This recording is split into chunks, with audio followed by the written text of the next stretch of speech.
This is the bunny. Playing video games or scrolling through social media on his phone is no problem for him at all. He spends hours glued to his mobile phone, doing it comfortably and without any distraction. Bunny's mom says to him, "My dear son, don't forget to study today's lessons." The bunny mutters to himself, "Ugh, I really don't feel like studying," and then tells his mom, "Okay, Mom, I'll definitely study my lessons." The bunny knows that studying will benefit him in the long run, but he still prefers watching TV, playing games, and scrolling through TikTok and Carrotgram. What do you think is the reason for this? You might say, well, it's obvious why. One activity is easy and doesn't require much effort. The other is hard, and you have to throw yourself into the trouble. This is the bunny's cousin who every day is studying, exercising, and working on his own personal business, and he has no problem doing these things. Let me ask a very important question. Why does the bunny's cousin have more motivation to do hard tasks? Is there a way for the bunny to make doing hard tasks easier too? The bunny went searching for the answer to this question. To answer it, he turned to dopamine. What is dopamine? Many people think dopamine is a pleasure molecule, but that's not exactly right. Dopamine is what makes us want things, and that wanting is what gives us the motivation to get up and do something. The bunny looked into an experiment that neuroscientists did on mice. He saw that whenever the mouse pulled a lever, the researchers stimulated the reward system in the mouse's brain. The result was that the mice developed a strange craving and pulled the lever for hours on end. The mice wouldn't eat or sleep. They just kept pressing the lever until they collapsed from exhaustion.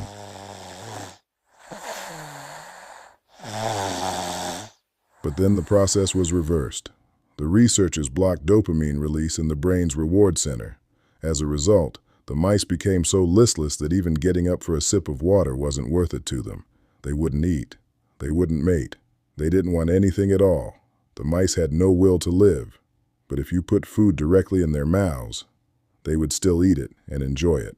They just lacked the motivation to get up and get the food themselves. While the bunny thought it was just hunger that made us eat, he learned that dopamine plays a key role here too. The bunny realized that his brain largely determines his priorities based on the amount of dopamine it expects to receive. If an activity releases little dopamine, he doesn't have much motivation to do it. But if an activity releases a lot of dopamine, he has the drive to repeat it over and over. The bunny noticed that any activity with an expected potential reward releases dopamine. But if he knows a behavior has no immediate reward, his brain doesn't release dopamine. Let me give you a few examples. The bunny's brain, while he's scrolling through TikTok, predicts based on past experience that after each scroll, he's about to see an engaging video. Watching an engaging video releases a lot of dopamine in the bunny's brain. That's why the bunny never gets tired of scrolling videos on TikTok. His brain knows a reward is coming soon. TikTok knows about the dopamine game too and designs its algorithm to show the bunny videos he likes. This way, it can keep the bunny on the platform for hours and generate more revenue for itself. In reality, the bunny's brain is addicted to dopamine. That's why he plays video games, watches porn, and constantly checks his phone. He expects to see a message or notification, and he knows eventually something will come up. In fact, the bunny is acting in his life just like those mice, and this is harming his life. But how? The bunny learned that his body has a biological system that wants to keep its internal physical and chemical conditions at a balanced level. This means whenever the balance is disrupted, the bunny's body adapts to it. For example, the bunny's friend rarely drinks alcohol, so he gets drunk very quickly.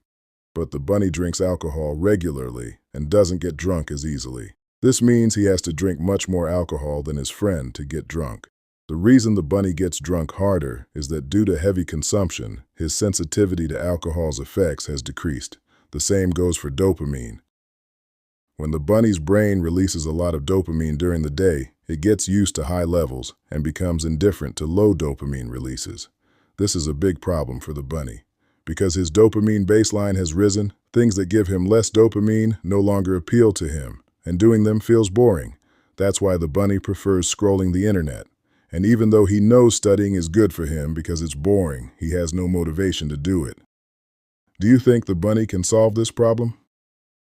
The answer is that he needs to do a dopamine detox. The bunny should set aside a day and avoid all highly stimulating activities. This means he shouldn't flood his brain with a ton of dopamine. Dopamine detox resets his brain. The bunny decided to spend a full day, as much as possible, without entertainment. No internet, no technology like phone or computer, no masturbation, no fast food, no drinking alcohol, no listening to music. In essence, the bunny eliminated all external sources of pleasure for the entire day. He knew he was going to struggle with a lot of boredom and restlessness, and that's exactly what happened. But what was the result? The dopamine detox made the bunny so bored that even boring things became fun for him.